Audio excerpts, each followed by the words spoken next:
Jadi jangankan untuk urusan menghadapi KPK dan klarifikasi di hadapan wartawan gitu ya, menghadapi satu orang perempuan cantik, muda, imut-imut bernama Felicia Tisu pun dia nggak berani. Ngadepin satu orang aja dia nggak berani gitu.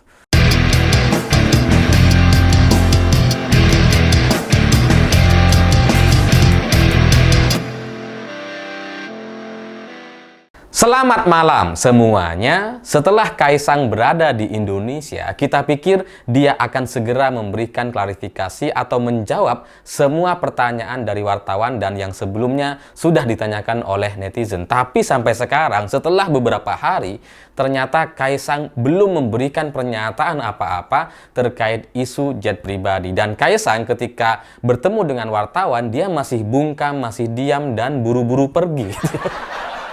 Padahal harusnya kan jawab aja gitu ya.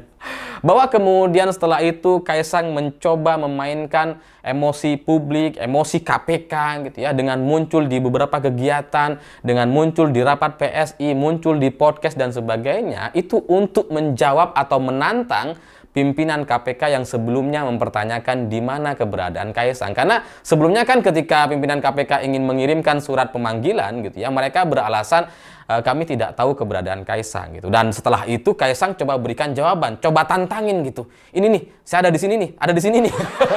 Ayo kalau mau kirim surat, ayo kalau mau kirim surat gitu kan. Jadi coba nantangin gitu. Tapi untuk klarifikasi atau menjawab pertanyaan-pertanyaan wartawan dia masih tidak berani. Nah, ini kan unik nih. Dia berani nantangin KPK gitu ya, yang sebelumnya mempertanyakan soal keberadaannya. Tapi di sisi lain, dia nggak berani memberikan pernyataan apa-apa. Ini kenapa? Gitu kan. Setelah saya coba renungkan dan kemudian coba analisa dari beberapa kesempatan sebelumnya gitu ya. Dalam kesimpulan saya, memang kemampuan Kaisang dalam berpikir gitu ya dan memberikan jawaban-jawaban atas pertanyaan-pertanyaan wartawan itu memang sangat-sangat buruk sekali gitu. Karena gini, kalau kita bertemu dengan teman, dengan orang gitu ya, yang bukan wartawan, dan kemudian kita terlibat diskusi atau percakapan, itu mudah saja menjawab semua pertanyaan mereka. Gampang gitu. Nggak ada rasa deg-degan atau ada rasa diintimidasi karena ditungguin jawabannya gitu ya. Tapi kalau bertemu dengan wartawan, kita hanya punya waktu sebentar, sepersekian detik, dan harus segera memberikan jawaban.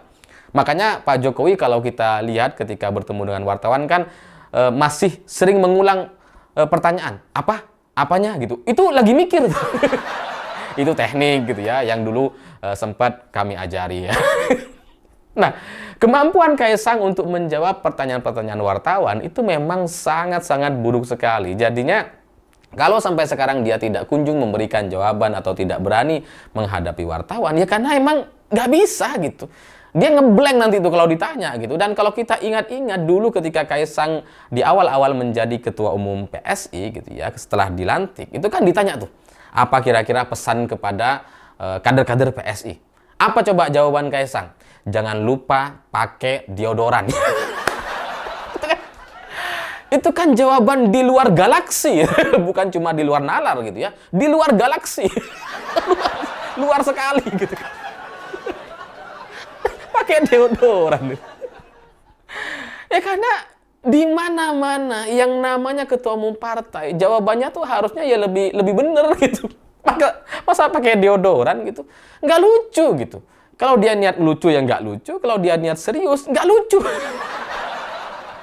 Bahkan Giring Niji aja yang kita anggap sebagai artis yang tidak paham soal politik, ketika ditanya sama wartawan, jawabannya tuh lebih pas gitu, lebih berkualitas dibandingkan si anak presiden bernama Kaisang ini.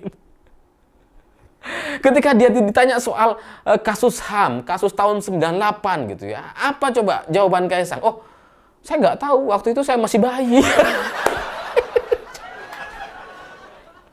Jawaban apa nih? Di luar galaksi. Ya karena kalau soal urusan tahun 98 itu kan sudah menjadi bagian dari sejarah negara ini gitu. Nah, kalau urusan sejarah itu nggak harus kita yang ngalamin gitu.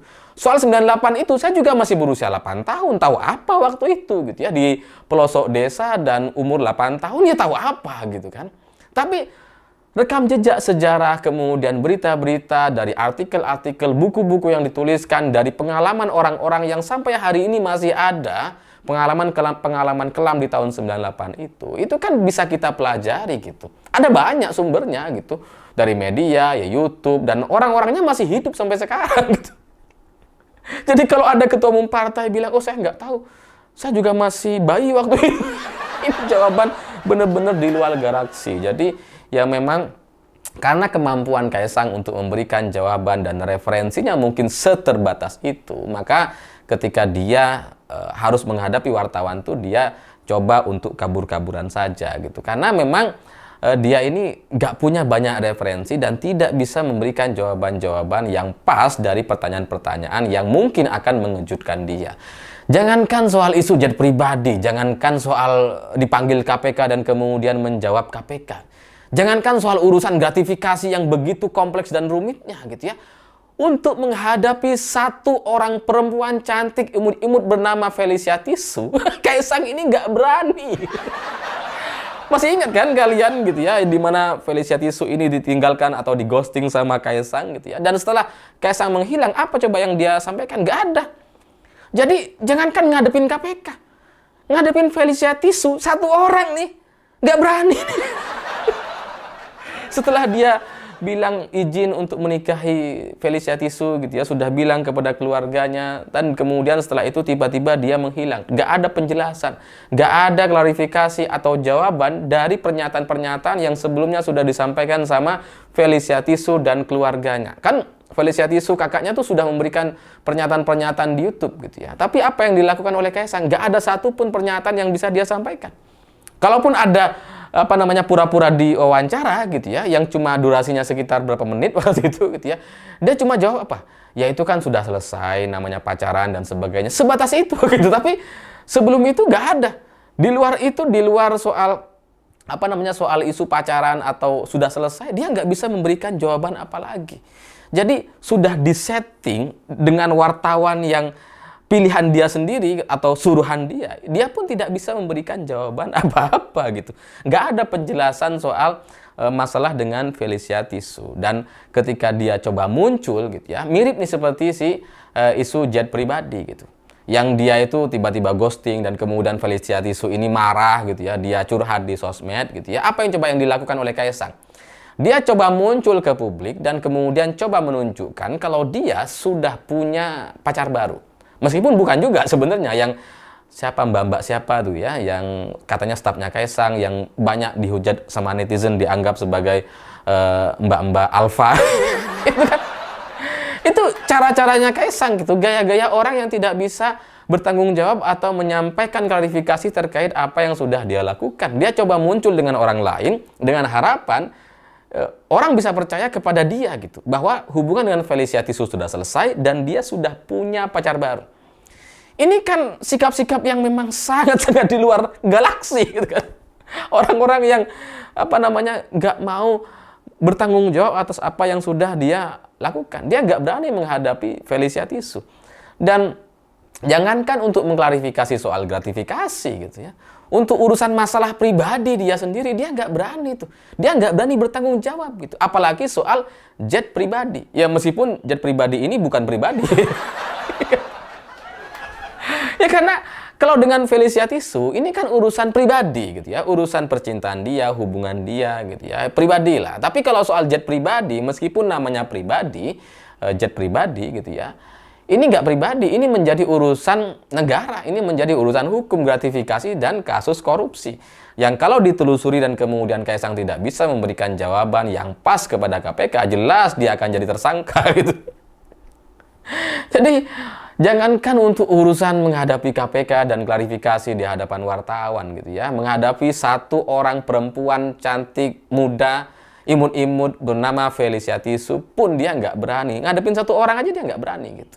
Sampai harus perlu bantuan pengamanan istana dan pas pampres agar si Felicia Tisu ini tidak bisa menghubungi, agar semua keluarga Felicia Tisu ini tidak bisa menjangkau Kaisang dan keluarga atau Pak Jokowi. Jadi ya untuk menghadapi KPK ya pasti dibutuhkan pengamanan yang jauh-jauh lebih ketat dibandingkan menghadapi Felicia Tisu. Dulu kalau menghadapi Felicia Tisu dia cuma ganti nomor dan orang-orang di sekitarnya ganti nomor, selesai gitu. Tapi untuk menghadapi KPK kayaknya ini butuh operasi ekstra gitu ya, sehingga kemudian muncul satu langkah-langkah manuver dari KPK yang di luar galaksi juga, di mana baru sekarang kata Pak Mahfud MD ada keputusan pimpinan KPK untuk mengirimkan surat pemanggilan klarifikasi kepada Kaesang, tapi kemudian keputusan itu dibatalkan oleh juru bicara. Bayangkan nih. Keputusan pimpinan KPK dibatalkan sama jubir. Kan kebalik harusnya. Harusnya kan jubirnya lah yang kemudian menguatkan gitu. Bukan malah membatalkan. Harusnya jubir itu nurut pimpinan KPK. Bukan nurutin istana. Jadi si jubirnya ini lebih pimpinan dibandingkan pimpinan KPK. Tapi ya itulah saktinya keluarga Pak Jokowi. Jangankan cuma soal KPK, undang-undang aja bisa diubah. Ya karena masih presiden gitu ya, masih menjadi penguasa di Indonesia. Makanya kemudian hal-hal yang bisa diatur itu mereka atur sedemikian rupa untuk melindungi Kaesang. Jadi upaya keras untuk melindungi Kaesang agar tidak tersentuh KPK, agar tidak bisa dipanggil oleh KPK itu memang jauh-jauh lebih berat dibandingkan upaya untuk melindungi Kaesang dari keluarga Felicia Tisu. Jadi keluarga Felicia Tisu yang bukan siapa-siapa itu, yang cuma warga biasa gitu ya, dan kemudian tidak punya kekuatan apa-apa, dia bukan institusi, dia hanya keluarga gitu ya, itu pun perlu pengamanan ekstra dari pihak istana untuk supaya tidak bisa menjangkau Kaesang. Bayangkan gimana cara membatasi KPK, ruang gerak KPK agar tidak bisa menjangkau Kaesang. Pasti jauh-jauh lebih mahal. Ya cuman pertanyaannya ini mau sampai kapan gitu. Sampai kapan Kaesang menjadi anak presiden yang tidak bisa bertanggung jawab atau memberikan jawaban dari apa yang sudah dia perbuat sebelumnya. Mau sampai kapan gitu. Ya mungkin sekarang bapaknya presiden masih berkuasa gitu. Tapi setelah ini apa gitu? Mau mengandalkan Gibran yang wakil presiden?